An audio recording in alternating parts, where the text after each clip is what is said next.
I am really excited to be in Israel and have a chance to talk about the future. And I was thinking about this topic or the theme of Think Next. And very recently, I had a chance to read a book by an economist out of Northwestern. His name is Robert Gordon.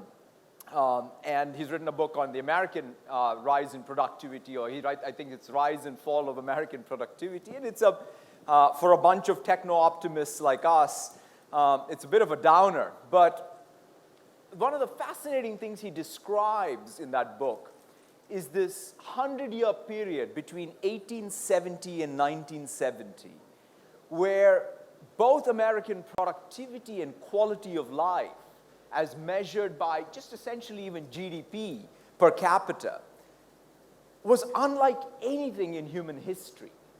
In fact, you sort of go back to 1870 and say you were walking in New York, the chances are that your shoes will have a lot of horse manure.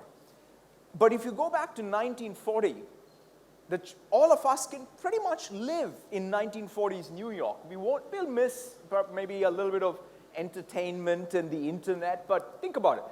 Between 1870 and 1940, you had electricity in your home, you had heat, you had a refrigerator, you had a flush toilet. That's the first connected home.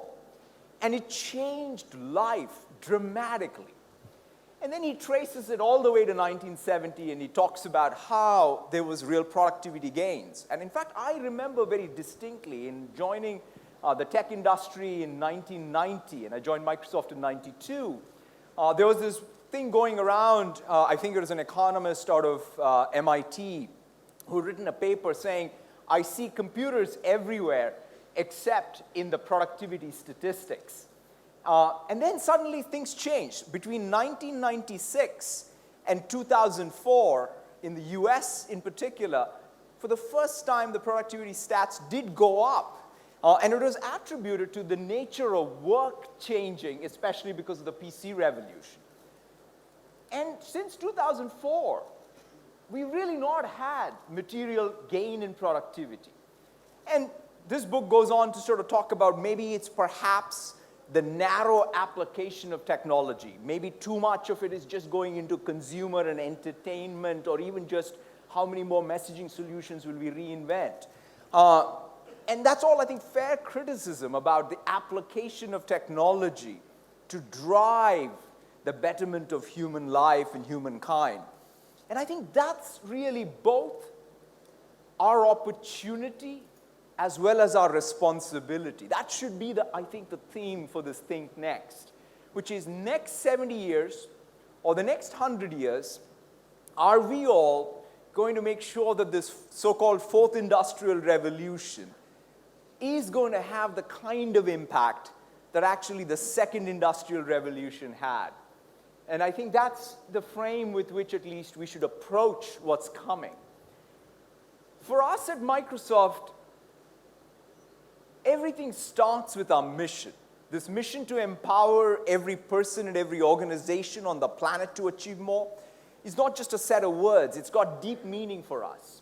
We're a platform company first and foremost. That means we really care about creating success for our ecosystem. But there are lots of key parts to it. For example, we at Microsoft think a lot about not only individuals and how we empower them, but we think about organizations. Institutions are super important things. Individual brilliance is super important too, but without institutions, you can't have thriving societies. And so for us, even when we think about our software, we think about organizational and individuals and as first-class constructs.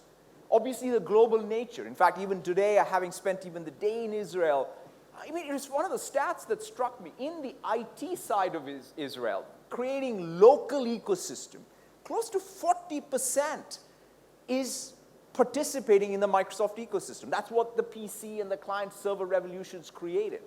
The impact we have in either healthcare or in public sector or in education, the broad swath of what a society and an economy represents and how you contribute to it in every country, 192 countries that we operate in.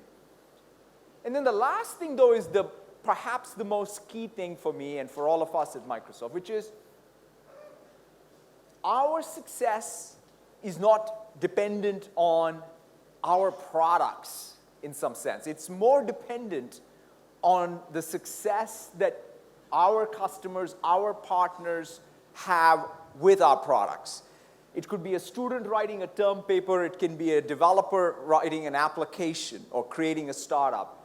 And our entire sort of zeitgeist is about how do we make sure that customers and partners succeed with us. So that's really the mission that drives us. And of course, now going forward, we are focused in what I describe as this MobileFirst CloudFirst world. How do we bring to life this new mission in this evolving technological paradigm of MobileFirst CloudFirst? And we have a pretty first-class view on what we mean by mobile first. To me, it's not the mobility of one device. It's the mobility of the human experience across all the computing in our lives. Because if there's one thing secular, 5 years from now, 10 years from now, we will have more computing, things that we wear on our eyes or ears or wrists, in our pockets, small screens, large screens, a lot of talk about IoT and sensors and what have you. We will have more and more computing. And the question is, as you move about, how are you able to access your experiences across all this computing? And that's, of course, something that the cloud orchestrates. And that's why we think of these both revolutions happening together. And in that context, we have three very bold ambitions of our own. This is our goal of how we drive this next 40 years, 50 years, 70 years. And the first one is about reinvention of productivity, and I mean seriously reinvent productivity. It's not about just building 5 more tools, but how can we create a new information fabric that helps allocate for each one of us the only scarce resource that we have, which is our time. Because one of the fascinating things is in all this abundance of technology, what is scarce is human attention and time. And if we can be great at allocating that time to things that matter, things that will reshape our organizations, then I think everything else falls in place. And in order to do that, you have to sort of really rethink even what work is. Work clearly is not about you showing up at some place. Work is about you being able to get things to happen wherever you are. Work is also not something that you just do on your own. It's not even just collaboration where you just put a communication channel on top of what you're doing.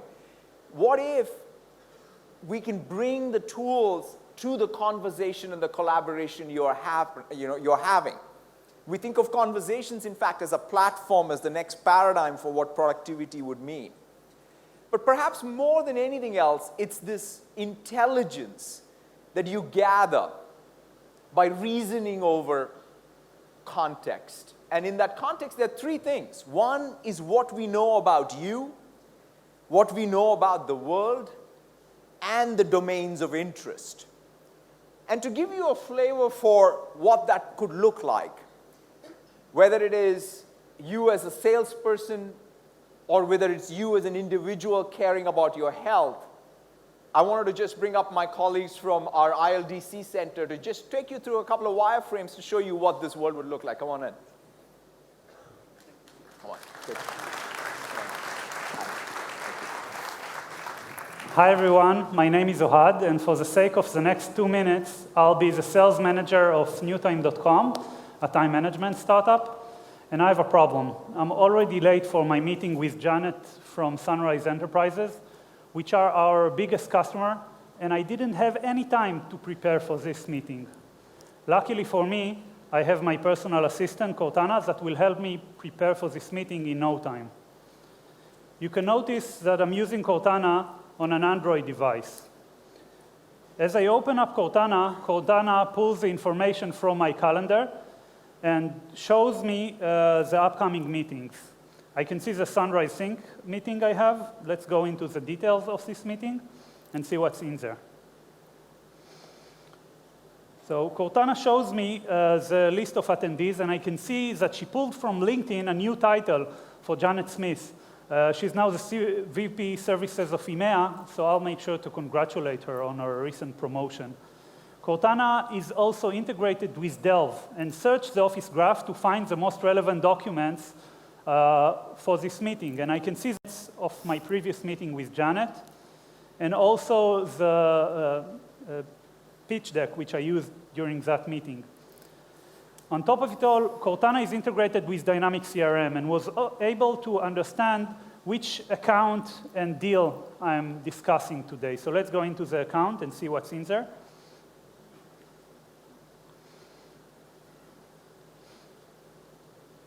I can see the active deal, which I'm discussing with Janet today, and a new lead, Tom Can, someone from my sales team has created this and put a new opportunity with him to upgrade the field version to 2016. So I'll make sure to discuss this with Janet and see if there's a way for me to promote that. There's an active case that has been recently opened, so I won't be surprised by it if it comes during the meeting. And from Bing Company News, Cortana was able to retrieve a news item which is very interesting for me. Sunrise Enterprises acquires DSAEs, that's the South American distributor. So maybe there's a new opportunity for me there, and I'll check it out. I can see the location of where they are. And finally, let's look into the deal itself and see what's in there.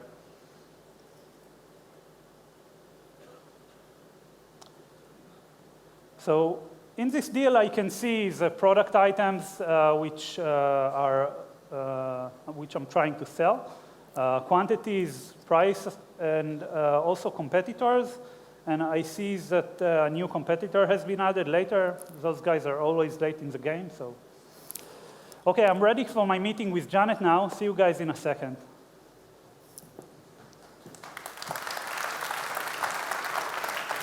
So, hi, everyone. My name is Hadass. I'm Ohad's colleague. Ohad is now back to his office. Hey, Ohad, how was your meeting? Actually, it was awesome. Great. So you've been running around all day, I see. You bet. I see that you have a new Microsoft band. Yeah, Let's see what Cortana can do for you. So Ohad has a new Microsoft band, and with his wearable device, Cortana can now start learning more things about him and get more user understanding about him, so she can actually help him with his activity goals. So Ohad is opening Cortana on his Surface. Cortana is now connected, integrated with Microsoft Health. And we see, Ohad can see his fitness progress for today compared to yesterday. We see that indeed today was a much more busy day for him. He's been more active than yesterday. Let's drill down some more into the data. So wow, that meeting was really exciting, and you've been running. We see his data peaked at the meeting time. So Ohad is a busy salesman. He has his sales goals. But what about some personal goals? Microsoft Health gives Ohad personalized recommendations for goals that are based on similar people and gives him a comparison on how he's doing compared to those goals. So we can see that on weekly exercise, your recommended goal is 52 minutes per week. You're currently at 16. Hey, man, you can do better than this. OK. I better let Cortana stay on top of my business goals and my personal health goals. Thank you, everyone. Back to you, Satya. Thank you so much. Thanks a lot. And what it is how I think fundamentally the app model is going to change going forward. I sometimes think about the agent or even the conversational canvas as being like the browser, which is the third runtime. That I think is what's going to increasingly define how applications get built, where your context, personal, as well as what the world around you and the particular task or domain come together in a seamless fashion, where you're not trying to put this all together in your head by navigating from app to app, but apps are being served to you in the context of what you're trying to get done. And I think that is going to be the new browser or the new runtime that we're all going to be building for. The next area I want to talk about actually is our cloud. And the cloud infrastructure that we are building out is distributed infrastructure of how compute, storage, and network, and I know there's a significant amount of innovation happening in Israel around it. And clearly, at the scale at which, for example, we ourselves are operating, which is over 1 million machines, the foundations of what is compute, storage, and network and how you aggregate it completely changes. But beyond that change, we do believe that distributed computing is not going to get locked up, even with our kind of hyperscale, in a few data centers that we run around the world. Just both the physics as well as the economics are going to have distributed computing remain distributed. That's why I think of our servers as the edge of our cloud. Even some of the innovation that we have in our database products, where you can stretch something like the order item table infinitely into the cloud and have your queries run without breaking. So there's a lot of innovation, core distributed systems that is to come.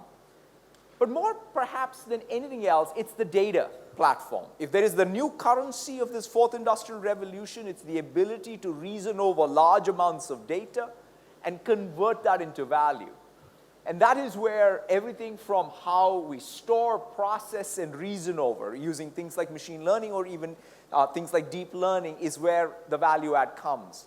And I had a chance even to meet some of the startups here, startups that are changing how, for example, sports is viewed by fans, how even the rights around sports content is managed, or how you can change or bend the curve on the economics and quality of ultrasounds. Or even what workloads to go deploy in the cloud. This is all the kinds of things where they're all data products, information products, or intelligence products. That, to me, is what this next generation of innovation really represents. And the last area I want to talk about is personal computing. When we think about the history of personal computing, or a history of our industry, we see that it's punctuated by creation of new categories. These profound changes in input and output. And that's how we reflect on our own work with Windows going forward. It's not about having the next version of the desktop operating system, which of course we will do and will continue to do. But it's this invention of new computers.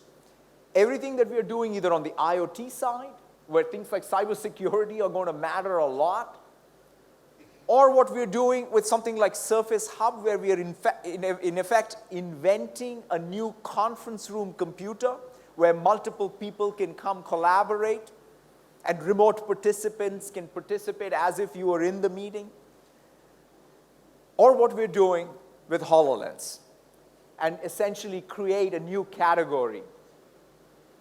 And HoloLens, in the coming months, we will get our first units out, and especially to developers. And it's a new medium. Throughout our history so far, we've created these mirror worlds, right? We have taken these metaphors that have existed in analog and created digital artifacts. A good example of it is actually the desktop, which we know exists in the physical world. We created a digital metaphor, and that sort of created the graphical user interface that took off on the PC. But for the first time now, we have the ability to bring digital artifacts into our field of view in the analog world. And that is a new medium. That is the mixed reality or the holographic world that we are creating. And it's going to have profound impact. It's going to change how medicine is taught or practiced. It's going to change how people design anything from an industrial good to a building.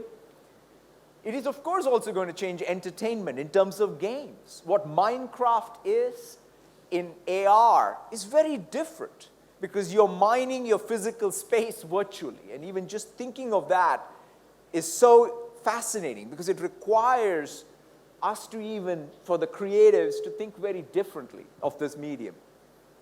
So to give you a feel for what this world looks like, let's roll the video. Look around. Technology is all around us. We use it in every aspect of our lives. It enables us to do amazing things. But what if we could go further? What if we could go beyond the screen? Where your digital world is blended with your real world. Now we can. This is the world with holograms. What will they enable us to do? New ways to visualize our work. I have an idea for the fuel tank. New ways to share ideas with each other. How are things going your end? I just put the images in OneDrive. Perfect. More immersive ways to play.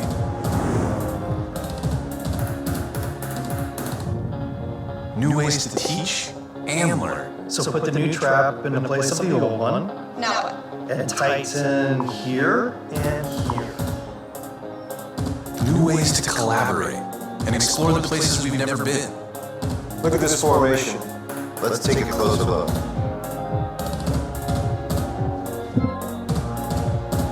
And new ways to create the things we imagine.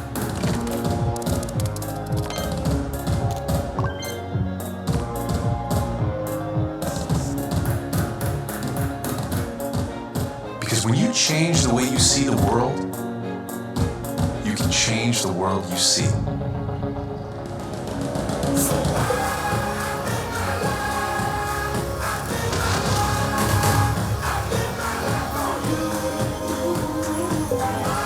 This is Microsoft HoloLens.